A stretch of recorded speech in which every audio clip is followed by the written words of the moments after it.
ప్రియమైన వినియోగదారులారా, ఈ వీడియోలో యూడిఐడి కార్డుకు ఎలా దరఖాస్తు చేయాలి అనే ప్రక్రియను వివరించబోతున్నాము. యూడిఐడి అంటే యూనిక్ డిసెబిలిటీ ఐడి కార్డ్.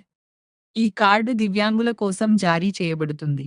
ఈ కార్డు ద్వారా వారు వివిధ ప్రభుత్వ పథకాల ప్రయోజనాలను సులభంగా పొందవచ్చు. దివ్యాంగత్వానికి సంబంధించిన అన్ని వివరాలు ఈ కార్డులో ఒకే చోట నమోదు చేయబడతాయి. ఇందులో దివ్యాంగత్వం రకం మరియు దివ్యాంగత్వ శాతం లేదా తీవ్రతకు సంబంధించిన సమాచారం ఉంటుంది.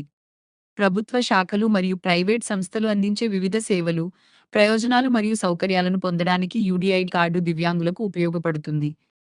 ఇప్పుడు యూడిఐడి కార్డుకు ఎలా దరఖాస్తు చేయాలో చూద్దాం. ముందుగా మా పోర్టల్లో లాగిన్ అవ్వండి. తరువాత ప్రింట్ సర్వీసెస్ పై క్లిక్ చేయండి. ఆ తర్వాత యూడిఐడి సర్వీసెస్ పై క్లిక్ చేసి యూడిఐడి కార్డ్ న్యూ అప్లై అనే ఆప్షన్ను ఎంచుకోండి. ఇప్పుడు దరఖాస్తు ఫారంను పూరించండి. అప్లికెంట్ నేమ్ అనే ఫీల్డ్లో దరఖాస్తుదారుడి పూర్తి పేరును నమోదు చేయండి. తరువాత దరఖాస్తుదారుడి మొబైల్ నంబర్ మరియు ఆధార్ నంబర్ను నమోదు చేయండి. ఆ తర్వాత దరఖాస్తుదారుడి రాష్ట్రాన్ని ఎంచుకోండి. Relationship between applicant and co applicant అనే ఫీల్డ్లో దరఖాస్తుదారుడికి మరియు సహ దరఖాస్తుదారుడికి మధ్య ఉన్న సంబంధాన్ని ఎంచుకోండి లేదా నమోదు చేయండి.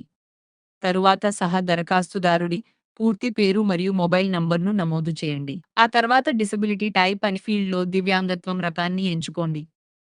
డిసేబిలిటీ డ్యూ టు అనే ఫీల్డ్లో దివ్యాంగత్వానికి కారణం ఏమిటో ఎంచుకోండి. దివ్యాంగత్వం పుట్టుకతోనే ఉన్నట్లయితే ఎస్ ఎంచుకోండి, లేకపోతే నో ఎంచుకోండి. ఆ తర్వాత ఆసుపత్రి పేరును నమోదు చేయండి. డాక్యుమెంట్స్ అప్లోడ్ విభాగంలో దరఖాస్తుదారుడి ఫోటో, సంతకం మరియు ఆధార్ ఫైల్ను అప్లోడ్ చేయండి. అప్లోడ్ చేసే ప్రతి ఫైల్ సైజు 2 మెగాబైట్ కంటే తక్కువగా ఉండాలి. అవసరమైన అన్ని పత్రాలను అప్లోడ్ చేసిన తర్వాత సబ్మిట్ ఫామ్ పై క్లిక్ చేయండి. తర్వాత ప్రొసీడ్ విత్ కార్డ్స్ వాలెట్ పై క్లిక్ చేయండి. మీ దరఖాస్తు 2 పని గంటల్లో ప్రాసెస్ చేయబడుతుంది. దరఖాస్తుకు సంబంధించిన అక్నాలెడ్జ్‌మెంట్ పోర్టల్‌లో కనిపిస్తుంది. ఈ వీడియోను చూసినందుకు ధన్యవాదాలు.